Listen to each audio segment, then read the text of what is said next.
What's up, fight fans? This is Kurt DeVille with Counterpunch Boxing News, and I got some new news for you concerning Dillian Whyte and Joseph Parker. Dillian Whyte has defeated Joseph Parker, and it with the distance.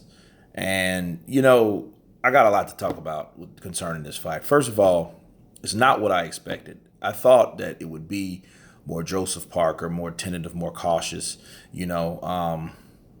The gloves off. He really didn't say what type of technique or style or approach that he was going to put in there. He's just going to really fill everything out. That's why I was thinking like, okay, well, maybe he just might play it by ear and be more cautious. You know what I mean? Like he did with the Anthony Joshua fight. And in response to that, Dillian Whyte called him a coward, right? Well, the fight didn't go anything like that. The fight was a drug out fight. The first knockdown belonged to Dillian Whyte. There was knockdowns. And I think that wasn't really a legitimate knockdown. I think that was due to a butt because Dillian Whyte did lean in with his head. So, I wouldn't give Dillian Whyte that satisfaction or, the credit for that knockdown because it was basically a foul. And he kind of just leaned in with it, the rest of his arm, his forearm. So I don't think that was a legitimate knockdown. Now, the second one was a legitimate knockdown, and these guys were swinging, and the left hook was perfect, and I knew that was what a weapon that Dillian Whyte was going to use, and he executed it really well.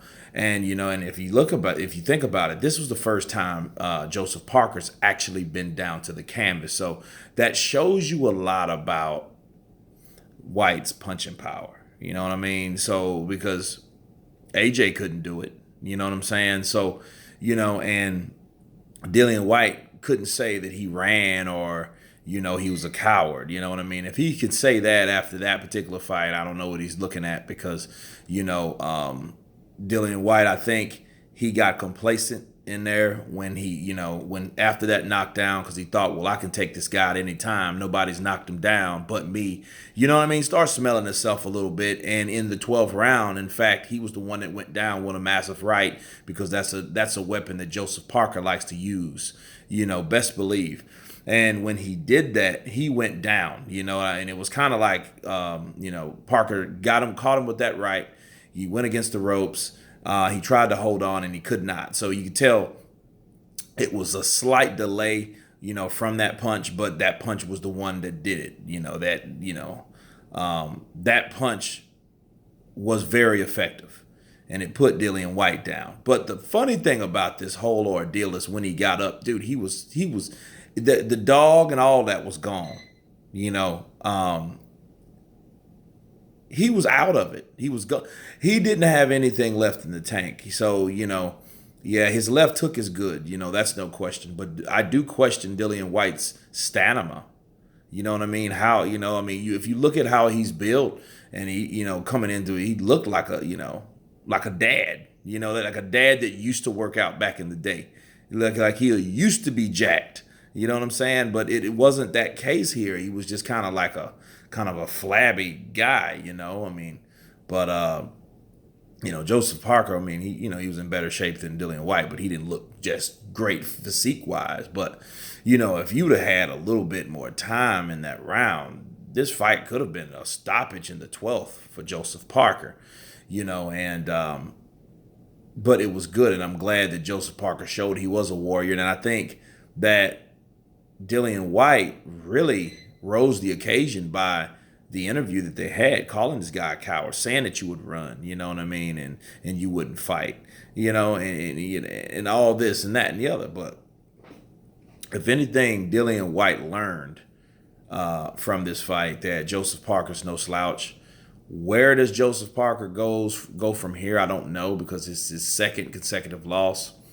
But the way he lost in this fight, you shouldn't frown upon because, he got the knockdown and he almost got the knockout. Because, if you look at Dillian Whyte was holding on for dear life. The dude he didn't have anything left.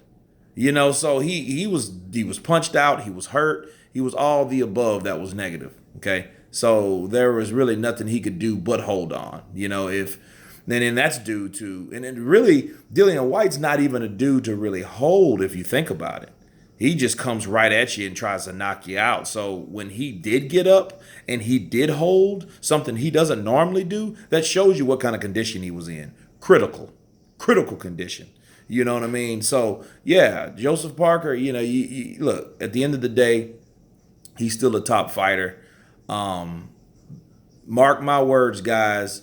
If these guys, because I just did a video about Ortiz, you know, and Ortiz won again tonight. If they don't want to fight Ortiz, I guarantee you they will fight each other. So look for this to be a rematch. You know what I'm saying? But because it is one of them fights. It wasn't significantly one guy significantly beat the shit out of the other guy. You know what I mean? Dillian Whyte won because of the knockdowns, but again, one of the knockdowns really shouldn't even been counted as a knockdown. In my opinion. So, but no, I think if they want to avoid Luis Ortiz, hey, they should tie it back up and fight again. You know what I mean? Let's run it back. But we'll see what happens. But I mean, if you can imagine, Dillian Whyte, I don't know if he'll fight Luis Ortiz. I mean, that would be a great fight and all, but I don't think that Dillian Whyte would want to pass up his opportunity to fight the winner out of Joshua and Wilder next year. I mean, I could be wrong, but, I just don't see that happening. Now, but I will say this. You could put match a fight up between Ortiz and Parker. Because remember, Parker was the loser out of the Joshua fight. So,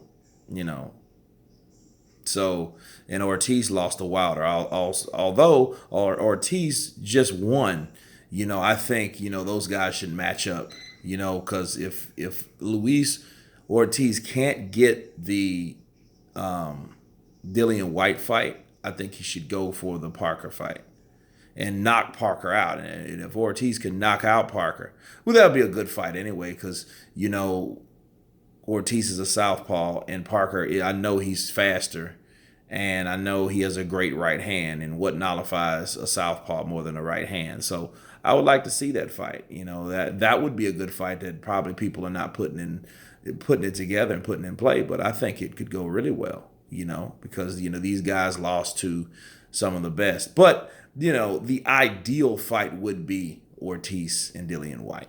Okay. I just look for other alternatives because, this is boxing, the sport I love that I hate so much, right? So things happen. You might think you get in a fight, but then last minute it's called off or whatever. So it happens. But anyway, that's my recap on it. I think it was a great fight.